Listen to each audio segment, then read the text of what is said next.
Alguns dias atrás eu tava vendo uns vídeos aleatórios aqui no Instagram e eu cheguei em um vídeo de um rapaz, ele sai nas ruas perguntando para algumas pessoas se elas acreditam em Jesus, se elas conhecem a Jesus. E eu fiquei nesse vídeo com o intuito de ver quais eram as respostas dessas pessoas com relação à pergunta que aquele cara fez para elas. E vivendo como eu vivo em um país onde existe tantos ministérios, tantas denominações, em cada esquina que a gente anda em nossa cidade, eu não sei se é assim na sua, mas aqui, por exemplo, na minha cidade, em cada esquina tem uma igreja. E vivendo em um ambiente onde se tanto fala de Jesus, mesmo nas redes sociais, porque ainda que existe muitas pessoas pregando coisas assim horrendas, vivendo um estilo de vida totalmente promíscuo e imoral, ainda se vê muita gente falando de Jesus na internet. Eu acho que é quase impossível hoje alguém que use um telefone, que tem acesso às redes sociais, as mais comuns que nós temos hoje na atualidade, dizer que nunca ouviu falar de Jesus. Porque o tempo todo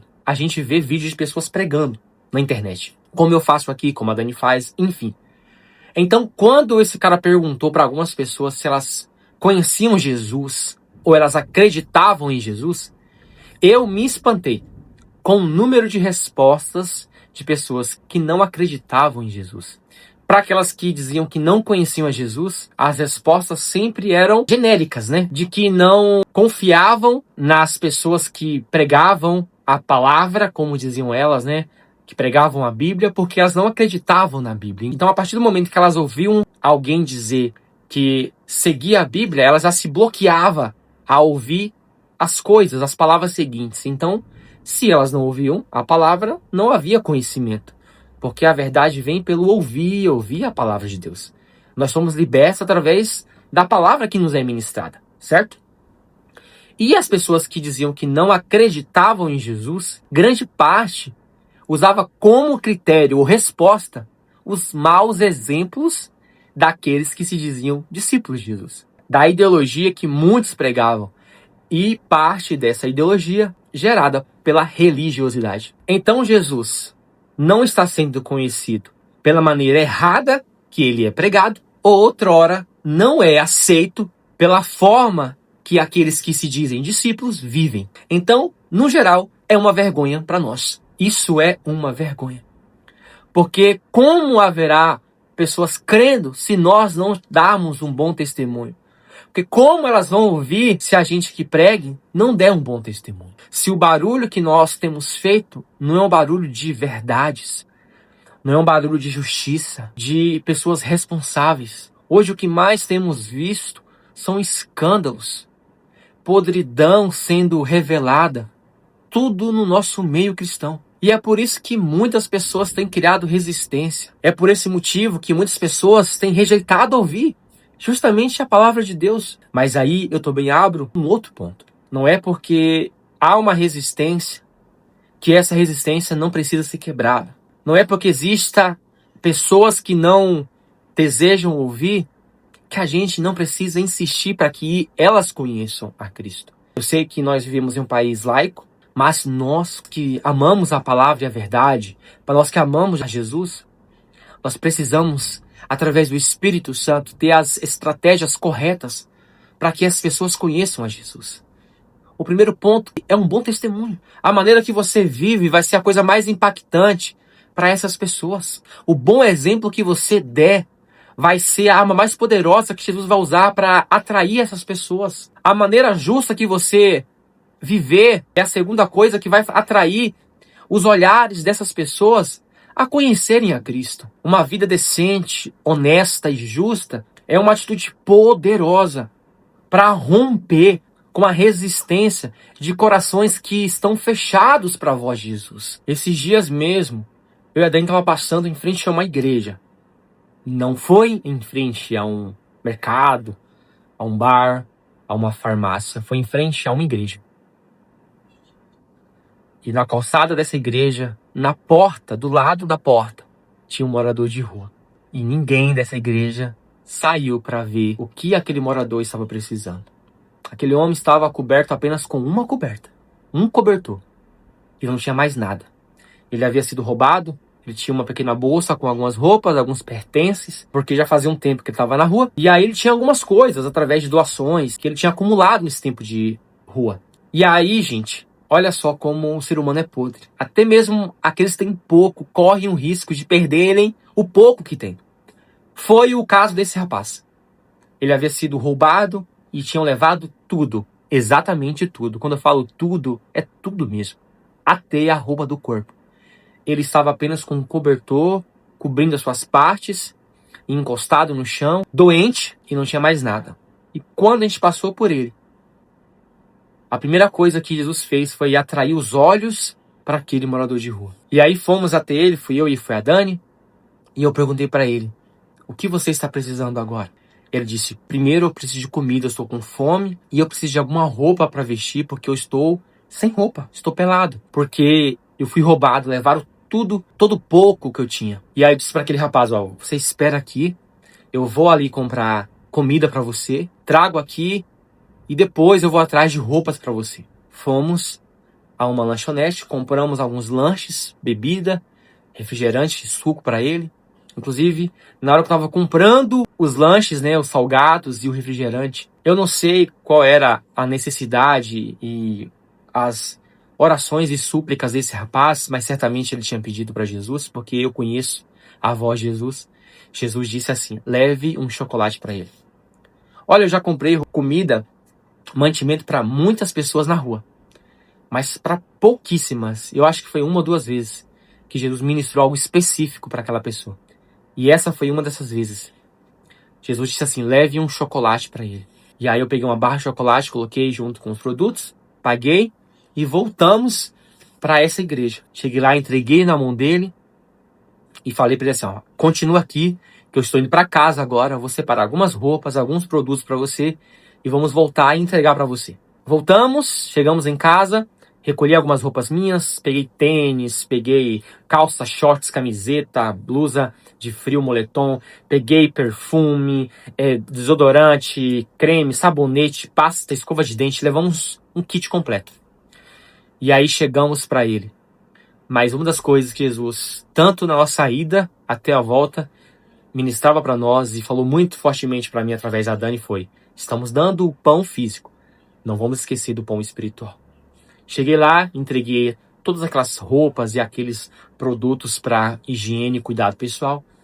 E aí eu disse para ele assim: olha, tudo isso aqui não somos nós, nem eu e nem minha esposa que estamos fazendo para você. Nós somos o meio, mas isso aqui é Jesus. Eu gostaria de falar de Jesus para você. E aí eu falei de Jesus, falei do amor de Jesus, do Jesus que me curou, do Jesus que me resgatou da miséria, da pobreza, do Jesus que transformou a minha vida. E aí eu falei: eu posso orar por você? Ele disse sim, por favor. Eu orei por ele. Ele chorou, contou um pouco do testemunho dele. E eu tenho certeza que aquilo impactou a vida daquele rapaz. Mas o que eu quero tirar, além disso, desse testemunho, é a experiência que vivenciamos nessa ação. E foram dois fatos importantes que aconteceram nesse dia. O primeiro foi que enquanto a gente cuidava desse morador de rua, saíram pessoas dessa igreja. E mesmo vendo eu e a Dani cuidando do morador, vendo o morador ali, não perguntaram em nenhum momento se ele precisava de alguma coisa. Deram as costas, saíram e foram embora. Então isso é uma vergonha para nós como cristão. É uma vergonha para nós como igreja. Quantas pessoas têm passado por necessidade, nós temos passado por elas e fingido não as verem. Tem fingido com aquele sacerdote que passou por aquele rapaz do bom samaritano. Fez de conta que não o viu. Como o levita também, que passou por outro lado, fez de conta que não tinha visto o rapaz todo ensanguentado, ferido, machucado e roubado. Exatamente como foi esse cara. Parece que nós estamos vivendo. Eu falei pra Dani: amor, parece que a gente viveu a história do bom samaritano. Porque foram as mesmas pessoas. Gente saindo da igreja. Pode ser que eram ministros da palavra ou cantores, levitas. Mas fingiram que não viram aquele rapaz. Deram as costas e deixaram o rapaz ali, com fome, doente, sem roupa. O segundo fato que me chamou muita atenção é que enquanto a gente fazia isso, ia passando um garoto, ele parou e começou a olhar aquilo. E eu tenho certeza disso porque eu creio no Deus a quem eu sirvo, que é um Deus que não desperdiça nada, que é um Deus que usa todas as coisas para a glória do seu nome. E eu tenho certeza que através daquela atitude nossa, aquele rapaz foi impactado, aquele jovem foi impactado. E eu tenho certeza que se ele passar por situações iguais, ele vai ajudar pessoas necessitadas da mesma maneira que nós ajudamos. Porque um bom exemplo, gente, gera outros bons exemplos. Uma boa atitude sua vai impactar a vida de pessoas a fazerem as mesmas coisas, a fazerem bons exemplos. E aí, oramos, como eu falei, entregamos as coisas e viemos embora. E aí o Senhor falou poderosamente ao meu coração, que Ele me trouxe a passagem de quando Jesus disse aos seus discípulos: olha, quando eu estava preso, vocês foram me visitar. Quando eu estava com fome, me deram de comer. Quando eu estava nu, vocês me vestiram. Quando eu estava com sede, me deram de beber. E aí, aqueles discípulos chegam para Jesus e falam: mestre, mas quando foi que nós fomos te visitar em uma prisão? Ou te demos comida quando estava com fome? Jesus estava usando os exemplos de pessoas necessitadas para dizer para aqueles discípulos: olha, quando vocês virem essas pessoas, lembre-se que eu vou estar lá para ver o coração de vocês, a maneira que vocês vão agir. Possivelmente pode ser que seja eu ali, manifestado fisicamente, para ver como vocês irão agir e se comportar. E é assim que tem ocorrido. Muitas das vezes, Jesus tem tentado ver como está o nosso coração como igreja, em ajudar os necessitados. E quantos de nós temos passado por situações como essa e não temos dado pão e água e vestes para Jesus? Porque Jesus diz: quando vocês fizerem isso a um desses pequeninos, vocês estão fazendo para mim. Jesus tem testado o nosso coração. Jesus tem olhado os nossos corações para ver se de fato nós vamos agir da maneira que nós amamos falar. Amamos a Jesus. Seguimos os seus passos. E aí Jesus vem e testa. Será que de fato você ama? Será que de fato você segue os meus passos? Então vou provar agora. E aí coloca uma pessoa necessitada à tua frente. E aí ele vê que você não tem agido como ele age. Tem se comportado como um hipócrita. Então que nessas situações, quando houver a ausência da verdade, que você seja o meio que essa verdade seja propagada.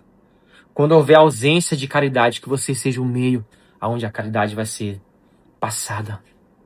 Nós precisamos ser exemplos para que este mundo conheça a Cristo. O nosso bom testemunho é a arma mais poderosa que o Espírito Santo pode usar para convencer as pessoas. Deus não precisa de mim, de você. Se Ele quiser, Ele mesmo aparece e fala, como Ele fez com Paulo, como Ele fez comigo. Eu sou prova viva disso.